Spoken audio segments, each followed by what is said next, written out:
is all just trash. Sugarcane, the sweet, tough grass cultivated in Louisiana for over 200 years. Grower Joey Robichaux can get only so much from his cane. So the real value of the product is down here. The lower portion and the top has no value. Some of those leftovers, called bagasse, feed the sugar mill boilers. Cheap energy. Much of it is simply wasted. Raceland Sugars has been grinding the sweetness out of cane stalks since the 1890s. Fairly one-dimensional, they produce raw sugar and molasses. We're like a shoe store that sells one size of shoe right now. We're trying to put more shoes in our shoe store. Louisiana sugar is about to meet the 21st century. In February, Raceland Sugars will take delivery of equipment developed in Brazil, the world leader in converting sugarcane into fuel. There's the dried bagasse, 10% moisture bagasse coming out of the end of the dryer. First, the bagasse is put into a giant dryer, then into a briquette maker, where heat and pressure squeeze leftovers into a brand new product, not much bigger than a golf ball. The briquettes just pop out like popcorn out of the top. The briquettes that pop out of that special oven can burn like a piece of charcoal. It could be used almost in the same form as you would use coal in a boiler. This is a chance to add value to a product we basically receive nothing for right now.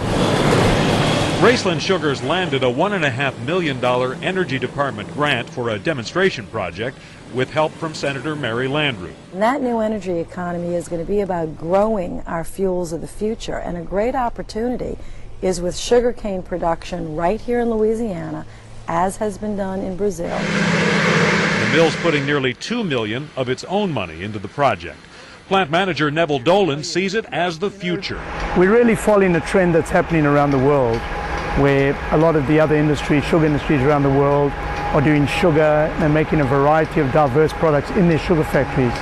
I'm standing on top of money.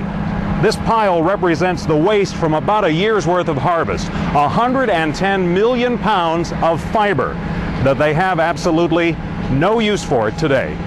You know, we need immediate help. Growers and mills are getting hit from all sides. Sugar imports, rising cost for fuel and fertilizer, all while getting about the same price for sugar as 15 years ago, 20 cents a pound. Dozens of mills have gone out of business. Any value is a big help for us now. Sugar prices have stayed pretty flat. They plan to start producing briquettes next June.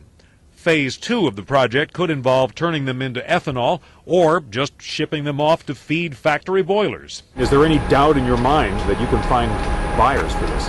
No, there's no doubt. We have people calling right now that want to be exclusive buyers of our product. Pretty impressive when you consider they haven't sought any publicity until now. Is the goal here to make a few extra bucks, or are you thinking big?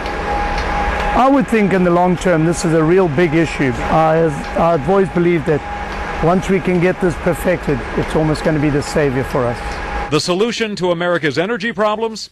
Not by a long shot. But just maybe salvation for one of Louisiana's oldest businesses. Rod and waste, fuel and money. This could be the fuel for the future.